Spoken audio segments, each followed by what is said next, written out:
Great.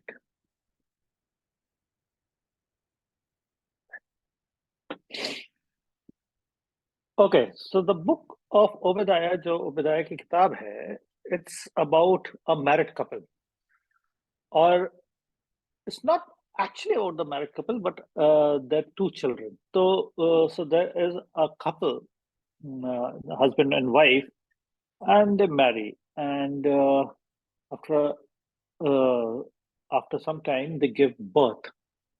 They give birth to twins. दो जुड़वा बच्चों को वो जन्म देते हैं. And these two twins are not that simple. ये दोनों जो बच्चे हैं ये poles apart हैं. They are not same. Generally, twins are like their nature is quite similar to each other. कहते हैं कि एक जुड़वा बच्चे को अगर आप जानते हैं तो दूसरे को भी काफी हद तक जानते होंगे. But no, not only that, they are dissimilar in their appearance as well. Okay. And how do we know that? We will come to know. So the couple gives birth to two boys. In their young age, जब वो छोटे थे, तो वहीं से हमें समझ में आ जाता है कि उनकी चाल चलन किस तरीके से होगा. और हम देखते हैं कि जो पहले आता है माँ के पेट से, उसका जो बिहेवियर रहता है वो काफी वर्ल्डली रहता है. और जो दूसरा आता है, the one who comes later, is very नम, बहुत ही सॉफ्ट नेचर का होता है और उसका बड़ा घरेलू नेचर होता है. And when the boys grow up, the one who is elder has a killer instinct. The second one has a keeper instinct. और ये बहुत ही गजब की बात है कि जो बड़ा वाला है उसको जंगल में जाना, तीर कमान चलाना, उसको शिकार करना, लाल मांस लेकर के आना, ये सब बड़ा अच्छा लगता था. और जो छोटा वाला होता है उसको घर पे रहना, उसको भेड़ों को लेकर के जाना, उनको चारागाह में चराना, उनको उनकी रखवाली करना, अपनी माँ के साथ हाथ बटाना, और ये चीज उसको बहुत ज्यादा पसंद होता था. जो बड़ा वाला था वो उसको उसका फादर थोड़ा ज्यादा पसंद करता था उसको. क्यों? जनरली इट इज सेड कि if you want to enter a person's heart, you can enter through the stomach. कि अगर आप किसी व्यक्ति के दिल तक पहुंचना चाहते हैं तो उसके पेट के द्वारा पहुंचते हैं. And this is what it is there, and we can see that. We see that father liked to taste the food which the elder one used to bring.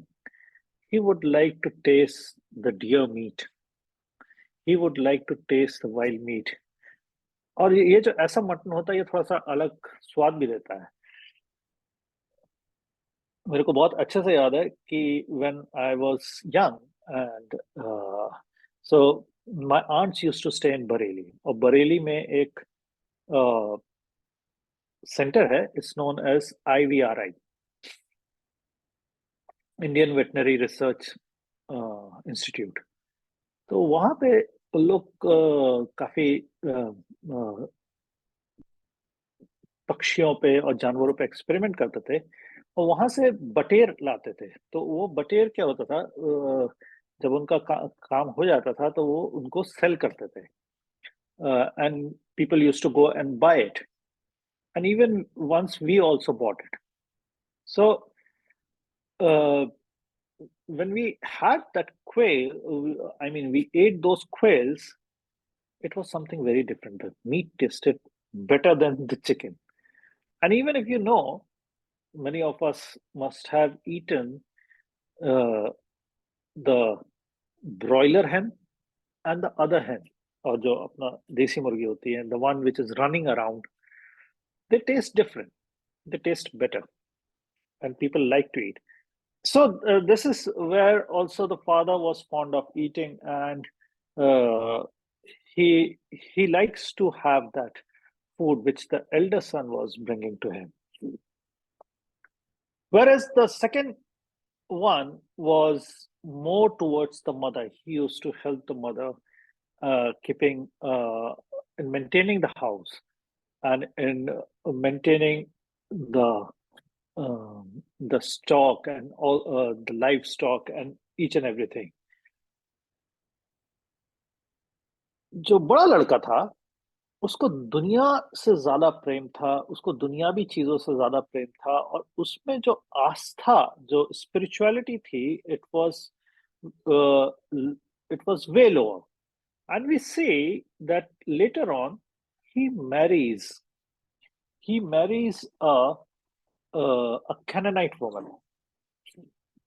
Not only that, the other thing about him is that there was nothing to do with covenant for him. जो उस वक्त जो Abrahamic covenant थी, uh, उसके साथ उसका कोई वास्ता नहीं था, उसको उससे कोई मतलब नहीं था, and he had nothing to do with the redemption of the race, of the human race. He had nothing to do with Messiah. But for him, everything was, uh, the world was fun for him. And we see that these boys used to fight. They used to fight among themselves. And at one point of time, the fight went so bad that they were ready to take each other's blood. And this is at one point of time, they separate. And they separate and they become two big nations. The nation which came from Esau, now you know the name, who is the elder one, was known as Edom. Edom. And the nation which came from Jacob was known as Israel. और ये दो बड़े राष्ट्र बनते हैं, ये दो बड़े आगे बढ़ते हैं. और ओबेदिया की जो किताब है, it talks about how the Edomites behaved with the Israelites. तो Edomite और Israelite के बीच की ये कहानी है, ये बीच की ये बातें हैं. और यहाँ पे एक बहुत इंपॉर्टेंट बात आती है कि खुदा बाप क्या कहता है.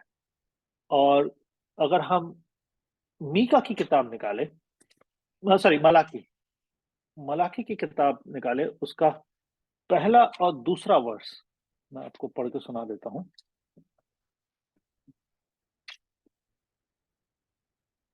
पहला चैप्टर, उसका दूसरा और तीसरा वर्ष. I have loved you, says the Lord.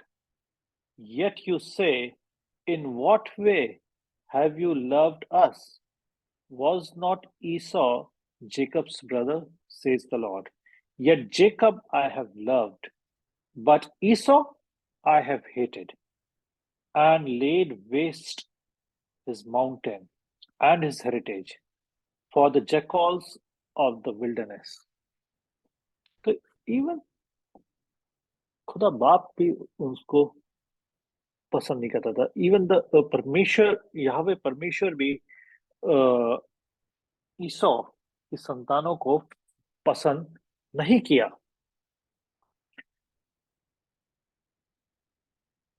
ओबेदाया जो है वो ये दो राष्ट्रों के बीच की कहानी को बताता है, और किस तरीके से जो ईदोम और जो ईदोम के लोग हैं जिन्होंने इसराइलाइट्स का समय समय पर साथ नहीं दिया, और किस तरीके से उनके अगेंस्ट वो भड़काते रहे लोगों को और राज्य को, ये बहुत बताता है, दर्शाता है. और किस तरीके से ईदोम का अंत होगा, ईदोम का अंत होगा, ये भी ये चीज ये किताब बताती है. जो प्रॉफिट ओबेदाया है इज इसका एक्चुअली कोई सच पीरियड नहीं जनरली बुक हमें दर्शा पाती है, परंतु जो इसके लिखने का स्टाइल है और जो लिखने की कुछ बातें हैं, वो हमें ये बताता है कि ये जो इवेंट्स हैं और ये जो बातें हैं, it is somewhere during the day of Ahaz, king Ahaz. और जेरेमाया के साथ ये जो बातें हैं, ये क्योंकि दोनों प्रॉफिट एक दूसरे के बारे में बिल्कुल भी बात नहीं किए, किसी भी तरीके से बात नहीं किए, कहीं इनका इंटरेक्शन नहीं है आपस में। इससे हमें ये पता लगता है कि हम ये नहीं समझ पाते कि किस तरीके से ये है। सॉरी, ये डिस्प्ले आने लगता है पीछे पीछे कुछ, परंतु जो हमें बात समझ में आया वो ये है कि जिस तरीके से जरमाया लिख रहा था, और वही चीजों को ओबेदाया भी लिखता है, वही चीज वही लाइनें खासकर ओबेदाया भी रिपीट करता है, और इनकी जो बातें हैं उसमें ज्यादा अंतर नहीं है। So the background of the book is an invasion of the promised land. Four invasions of Jerusalem are recorded in sacred history. The first was by the Egyptian pharaoh Shishak, but since the Edomites do not seem to have been involved in it, that invasion can be discounted. फिर दूसरा होता है वो joint होता है, वो अरब Palestinian invasion होता है इन द डेज ऑफ जेहोराम। और इसके बारे में थोड़ा सा आता है, a little earlier the Edomite had broken away from Judah। ये आपको क्रॉनिकल्स में मिल जाता है। So they might have exulted in the disaster that overtook Jerusalem. मतलब इसमें थोड़ा बहुत ये शामिल हो सकते हैं। और जो एक और है, apparently Edomites were involved in the overthrow of Jerusalem by the Babylonians। तो एजिकियल और किंग्स की किताब में ये आता है, thus this invasion seems to be the one in which Obadiah refers। तो अलग से हिस्ट्री में ये नहीं समझ में आता है, पर ओबेदाया की जो राइटिंग्स है वो बताती है कि किस तरीके से इन लोगों ने, एडोमाइट्स ने, जो इदोम राज्य के लोग थे, इन्होंने किस तरीके से दूसरों की मदद की अपने ही भाइयों के अगेंस्ट में। ये बहुत अच्छे से यहाँ पे दर्शाया समझ में आता है। The description in Obadiah verse 10 to 14 is vivid enough to be an eyewitness account। तो जो 10 और 14 जो वर्स हैं, अभी जब हम पढ़ेंगे तो इसमें हम देखेंगे कि ये आई विटनेस अकाउंट जो है बहुत अच्छे से समझ में आता है, 10 से 14। और इसमें हमें क्लियरली ये भी समझ में आता है कि आगे जाके फ्यूचर कैसा होगा और इन्वेजन किस तरीके का होगा। Obadiah saw the future so clearly that centuries before the invasion he could describe it as if he were in Jerusalem at the time it happened। क्योंकि एक प्रॉफिट का काम ही है आगे की प्रोफेसी, आगे की नबूवत करना। तो ओबेदाया ये बहुत अच्छे से नबूवत करके बताता है। Most likely, however, Obadiah prophesied at the time of Babylonian invasion, and it seems he was the contemporary of Jeremiah and saw what Edom did to the fleeing Jews। So, with this, we start a book। ये एक मैंने आपके पीछे एक छोटा सा मैंने एक प्लेबैक रखा था, एक सारांश रखा था। तो हम इससे इस किताब को शुरू कर सकते हैं, इस किताब को हम आगे बढ़ा सकते हैं। मैं I am going to stop the recording now.